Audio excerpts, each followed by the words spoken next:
Hello అందరికీ. నేను మీ రాధికకి వైజాగ్ వచ్చేసాక గ్రోసరీస్ మొత్తం తెచ్చుకోవడానికి వెళ్తున్నా అనమాట. ఒక్కసారి తీసుకొస్తా. నేనైతే డీమార్ట్‌కెళ్ళలేదు. డీమార్ట్ మాకు కొంచెం దూరం జగదాంబాలో ఉంటది.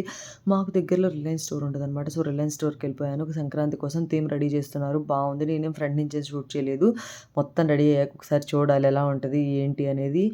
నాకు డీమార్ట్ కంటే రిలయన్స్ మార్ట్‌లో కొంచెం ప్రైజెస్ ఎక్కువనే అనిపిస్తాయి. ఎందుకో నాకైతే తెలీదు. మీకెలా అనిపిస్తే కామెంట్ చేయండి. నాకు నిన్న కొత్తగా తెలిసిందేంటంటే డీమార్ట్‌లో ఏ ప్రొడక్ట్ అయినా టేస్ట్ చేసి తీసుకోవచ్చు. అంటే సీల్డ్ ప్యాకెట్స్ కాదు. ఓపెన్ చేసినవేనా వేరుశనగ పప్పు, పుట్నాలు లైక్ రైస్ గూడా మనం చూడొచ్చు ఎలా ఉంది, ఏంటి అనేది. రిలయన్స్ స్టోర్‌లో నిన్న వేరుశనగ పప్పు 2 పప్పులు నోట్లో యేసుకున్నా ఎలా ఉంటాయా ఏంటో చూద్దాం అని జెప్పి అసలు వాళ్ళప్పుడే జెప్పారు మొఖం మీద అలా టేస్ట్ చేయడానికి ఇక్కడ ఒప్పుకోదు మేడం అని జెప్పి. ఇష్టమైతే తీసుకోండి లేకపోతే లేదని జెప్పి. ప్లాజోస్ అయితే నచ్చాయి గానీ నేనేం తీసుకోలేదు.